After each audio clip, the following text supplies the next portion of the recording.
Wendy, I'll start with you. Is the NBA ready for life without LeBron James? Of course they are. He hasn't gone to the finals the last 5 times. Went through a period where he went to 10 finals over 13 years. The NBA was LeBron. He went to the finals 8 straight years. Wherever LeBron went was the center of the NBA. That hasn't been true for a while now. Kind of look at it as like, when you lose a loved one and you have a funeral, people tend to be sad, but it's also a celebration of life. How do you want to be remembered? What's your legacy here? I didn't cheat the game. I'm dedicated to the sport. I showed up to work every day on time. LeBron James just called it a funeral. His words, his press conference, his own career. And the moment those words left his mouth, the debate about his future in Los Angeles stopped being a debate. Because men who have spent 23 years carefully managing every single word they say in public do not accidentally reach for funeral imagery. Not at a nationally televised all-star press conference. Not with cameras pointed at them from every angle. Not with the entire basketball world watching. LeBron James did not stumble into graveside metaphors by accident. He reached for that word deliberately, even if no conscious part of him realized he was doing it. Some part of him is already standing at the edge looking down. The question is not if the end is coming. The funeral is already being planned. The only question that still matters is whether LeBron James is the one who decides how it unfolds, or whether the numbers make that decision for him in the most uncomfortable and public way possible. Because the numbers have already decided, and they are not being quiet about it. 9-2. Stop and sit with that number. The Los Angeles Lakers record without LeBron James on the floor this season is 9 wins and 2 losses. A plus 23.3 net rating, a Sunday night destruction of the New York Knicks 110-97. With their franchise player watching from the sideline in street clothes. That is not a hot streak. That is a pattern. Teams showing you over and over, across multiple weeks and multiple opponents, exactly who they are when the constraints are removed. And the constraints in this case have a name and a contract and an arthritic foot. Every single win the Lakers posted against winning teams this season came when LeBron was not in the game. All 4 of them. 0 wins against winning opponents in games where he was healthy and playing meaningful minutes. Not 1. The team built around his greatness, carrying his contract, assembled to revolve around his presence. Plays measurably better basketball when he is absent from the rotation.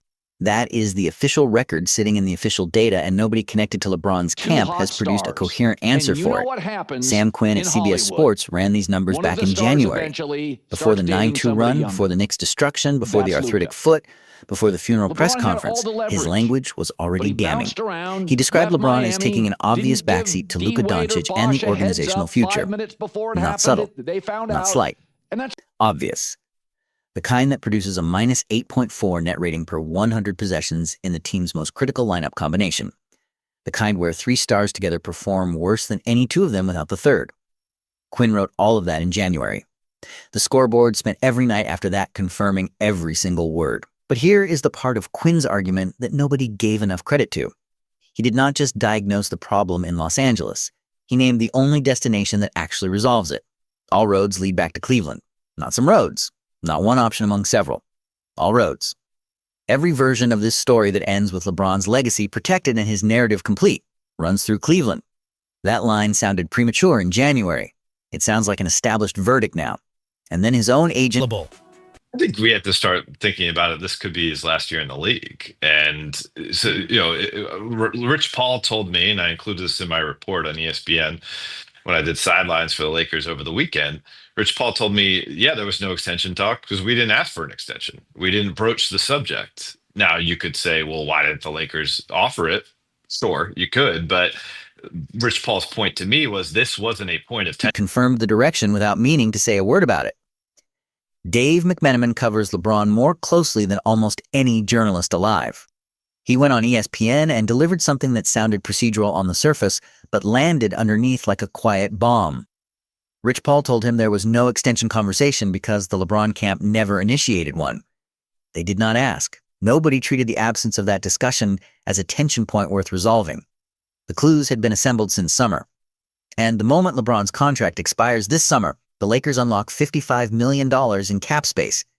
Teams do not accidentally build that kind of financial flexibility.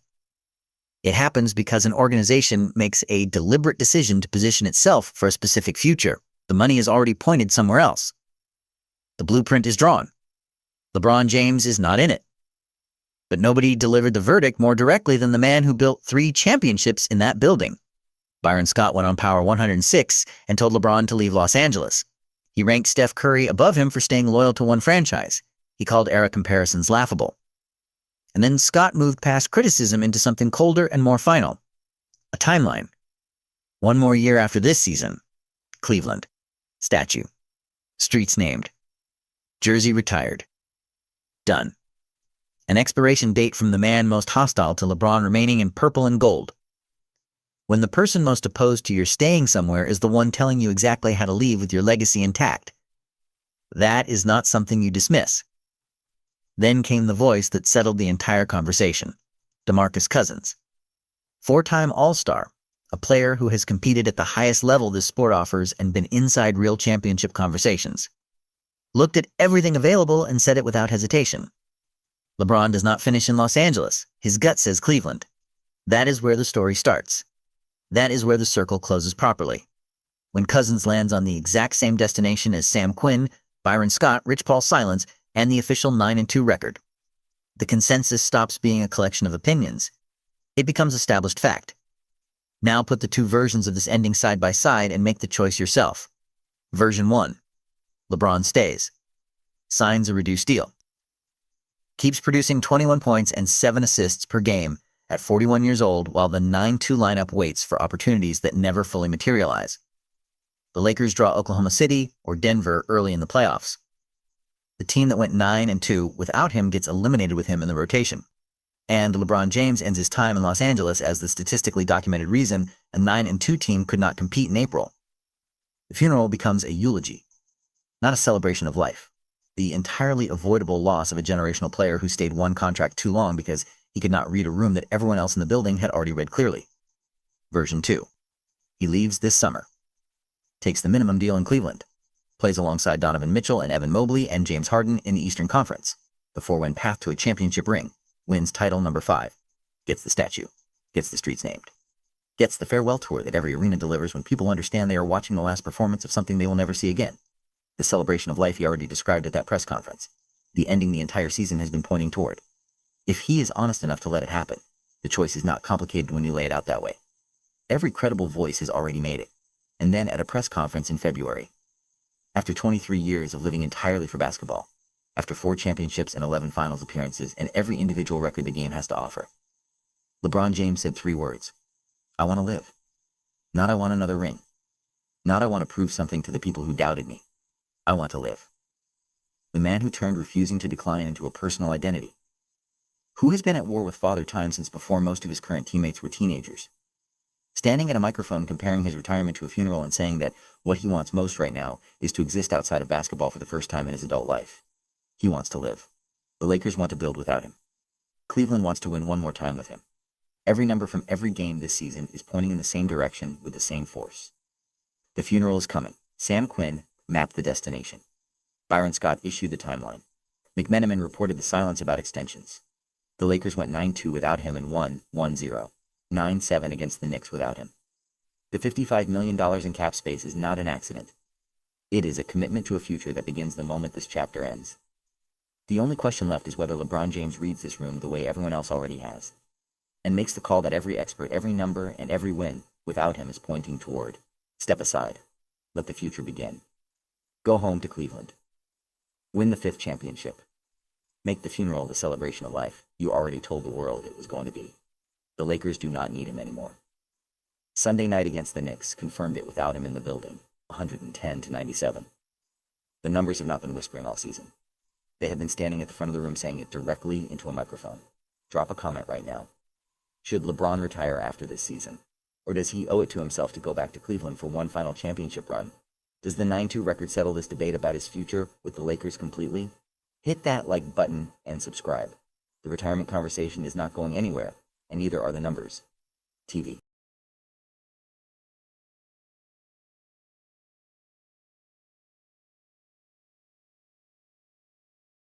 A funeral. LeBron James just compared his own retirement to a funeral.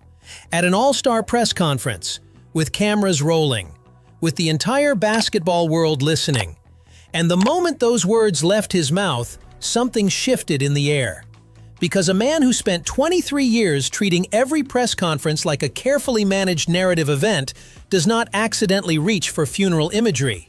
He does not accidentally describe his basketball death as a celebration of life, unless some part of him is already standing at the graveside looking in. The funeral is coming. The question the entire NBA world is now screaming is not if, it is when. And more specifically, it is whether LeBron James is going to do the right thing for the Los Angeles Lakers and let it happen after this season, before he does any more damage to a franchise that is actively winning more games without him than with him, before the numbers become any more embarrassing, before the gap between what he used to be and what he is right now becomes the defining story of a legacy that deserves a better final chapter than 6th place in the Western Conference and an arthritic foot. It was always a Hollywood marriage, right?